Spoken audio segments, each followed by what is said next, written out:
10 ఆజ్ఞల రాతి పలకలను ఆ దూత తీసి గుహలో ఓ రాతిపై ఉంచెను. ఆ దూత ఇప్పుడు నీవు కరుణాపీఠముపై ఉన్న రక్తాన్ని కొంత తీసి పరిశోధనకు పంపమని చెప్పెను. వెంటనే నేనలాగే చేసితిని. ఎండిన రక్తంలో ప్రాణం ఉండదు. ఇది అందరికీ తెలుసు. ఐగుప్తు ఫరో మమ్మీల రక్తం ద్వారా కొన్ని విషయాలు తెలుసుకోవచ్చు, కానీ క్రోమోజోములు లెక్కలు మాత్రం ఎవ్వరూ వేయలేరు. దీని గురించి నాకు బాగా తెలుసు.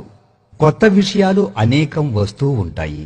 నాకు అన్నీ తెలుసు అని నేను అనను. అయితే ఒకటి నేను చెప్పగలను. ఏమి చేసినప్పటికీ క్రోమోజోము లెక్కలు మాత్రం చచ్చిన రక్తంలో తెలుసుకోలేరు. DNA లాగా ఇంకా కొన్ని విషయాలు తెలుసుకోవచ్చు, కానీ క్రోమోజోము లెక్కలు మాత్రం ఎప్పటికీ ఎవ్వరూ తెలుసుకోలేరు. ఏ రక్తములోనైనా తెల్ల కణాలు ఉంటేనే అది సజీవ రక్తమని తెలుస్తుంది. మొట్టమొదటిసారిగా నేను మందసముపై యేసు రక్తాన్ని ఇజ్రాయేలునందు పరిశోధనాశాలకు తీసుకువెళ్ళితిని. నేను ఇజ్రాయేలు అధికారులను ఎక్కడ సరియైన పరిశోధన ఈ దేశములో జరుపునని అడగగా వారు చెప్పిన ప్రకారం నేను తీసుకువెళ్లి అక్కడ ఈ రక్తాన్నిచ్చి దీని గురించి ఏమి పరిశోధించగలరని అడిగితిని. వారు దానిని 72 గంటలు సెలైన్లో పెట్టి శరీర ఉష్ణోగ్రతలో తిప్పిరి. దానికి నేను ఒప్పుకుంటిని. దానిని పరిశోధించేటప్పుడు నేను కూడా అక్కడ ఉండెదనని చెప్పితిని. దానికి కూడా వారు ఒప్పుకొనిరి.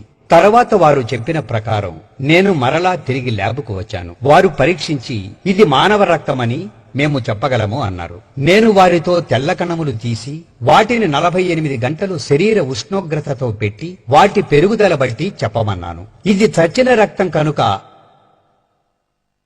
అలా చేయటం కుదరదని తేల్చి చెప్పారు. అయితే అయ్యుండొచ్చు, కానీ ఒక్కసారి చేయమని బ్రతిమాలితిని.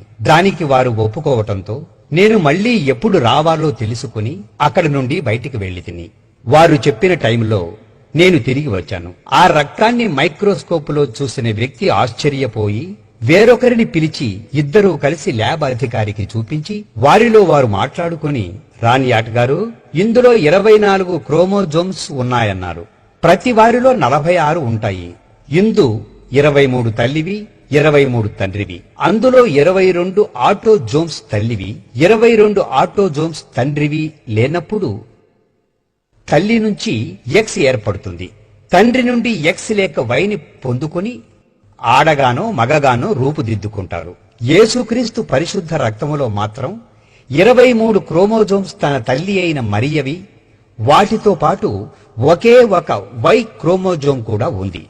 ఒకవేళ తల్లి నుండి ఆటోజోమ్స్ లేకపోతే బిడ్డ రూపొందదు. అన్ని అవయవ భాగములు తల్లి ఆటోజోమ్స్ మీద ఆధారపడి ఉంటాయి. వై అన్న క్రోమోజోమ్స్ మగని నిర్ధారిస్తుంది. ఇక్కడ 22 పురుష క్రోమోజోమ్స్ లేనందున పరిశుద్ధాత్మ శక్తి వలన వై క్రోమోజోమ్ ద్వారా ఈ రక్తం రూపింపబడినని ల్యాబ్ పరిశోధనలో తేలింది. అప్పుడు ల్యాబ్ వారు, ఇంతకీ ఈ రక్తం ఎవరిది? ఇప్పటికీ ఈ రక్తం ఇంకా సజీవంగానే బ్రతికి ఉన్నది అని ఆశ్చర్యంగా అడిగారు. ప్రతి పాపి కోసం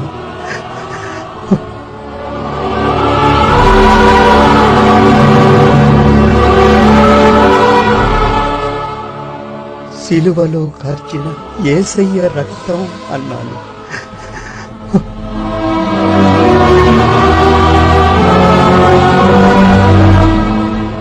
ప్రియులారా, ఆ రక్తాన్ని పరీక్షించిన వారు అక్కడికక్కడే రక్షణ పొందారు.